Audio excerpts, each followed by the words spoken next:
goddank, er komt weer schaarste, er komt weer tekort.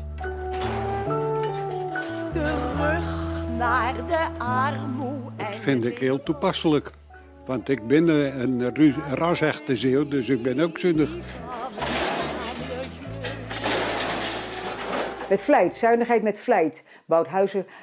Bouwt huizen als kastelen. Ik zie mijn oude blinde moeder in de blauwgeruite schort. En mijn oude dronken vader bij de pan met gort. In de vechten werd het varken gekeeld door ome Sjoerd, balkenbrei. Zuinigheid is geen gierigheid. Gewoon zuinig zijn op dingen. En dat heeft niet eens altijd met geld te maken. Het is gewoon ook van, het is niet nodig om te verkwisten. Je moet het geld niet over de balk gooien, zeiden ze vroeger.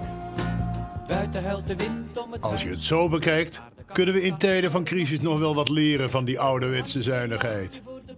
Netjes zijn op je spullen. Creatief gaten dichten. Poetsen tot je een ons weegt. Uithalen en opnieuw beginnen. Kom er nog maar eens om. Het moet een beetje in je zitten. Ik heb het van huis uit ook. Het hoeft niet allemaal nieuw te zijn. En ik vind het gewoon ook altijd leuk. Het is ook een beetje een sport. Het is niet een kwestie van het niet kunnen kopen. Maar alles wat hergebruikt wordt, dat is voor het milieu op zich ook beter natuurlijk. Als ik jarig was ook niet, kreeg ik niks. Ja, een hand. En dan zongen ze allemaal lang zal die leven. Nou, daar word je vet van. Bij ons gaat er zelden iets wij gooien eigenlijk nooit iets weg. Wij eten nooit klietjes, wij hebben altijd een samengestelde maaltijd, noem ik dat. Hierachter is Leger des Heils. Nou, die hebben een grote winkel met van alles. En ook prachtige kleding, zo'n splinternieuw. Zuinig zijn, zuinig zijn, zuinig zijn vandaag. En net weer als in oorlogstijd, olielampje laag. Bedden, potten, pannen, kleding, schoenen en ook dingen die we zelf niet eens herkennen. Soms maken we een doos open en dan denk je, wat is het? Probeer het altijd weer in orde te maken. En dan is het dus weer bruikbaar. Ja, want anders dan heb je niks aan. Ook al kost het maar €2,5 en het brandt niet, dan heb je niks aan. Zo. Nou, dan ga ik eens eventjes in mijn lekkere stoeltje zitten. Kijk, ik vind het hartstikke lekker om een stoel te hebben waar ik rechtop in kan zitten en die ook kan draaien. Dus ik was op, dat is onze poes. Ik was op, hierachter zit Leger des Heils, die hebben een hele grote meubelzaak. En daar stond het stoeltje, dus ik zei van, goh, dat is een lekker stoeltje. Wat kost het? €2,50. Ik zeg, nou, dan is het verkocht. Maar de leuningen waren een klein beetje beschadigd. Dat heb je haast altijd met dit soort dingen. Toen dacht ik, hoe los ik dat op? Dus ik denk, weet je wat?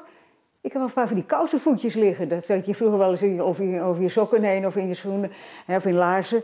Nou, dat is een zeer originele stoel geworden natuurlijk. En het zit gewoon heel lekker. Dus ja, €2,50 en een beetje vindingrijkheid. En niet altijd alles weggooien, dan zie je maar weer, hè? Zo kom je er wel. Dan riep mijn vader nog 3 keer hiep, hiep, hiep. En dan riepen de anderen hoera.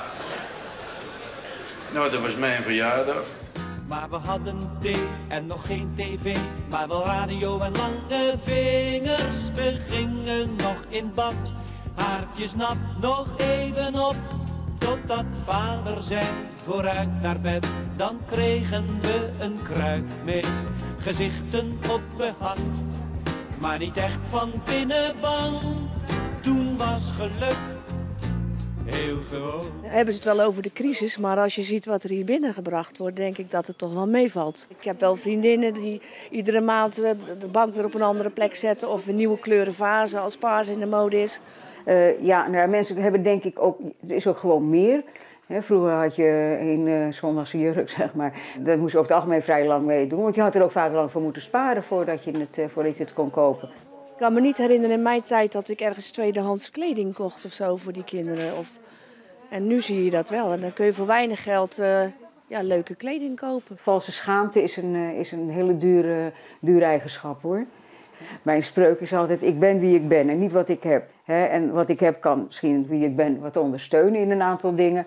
Maar het moet niet zo zijn van, daar komt een bontjas, oh ja, wie zit erin? Toen was geluk heel gewoon.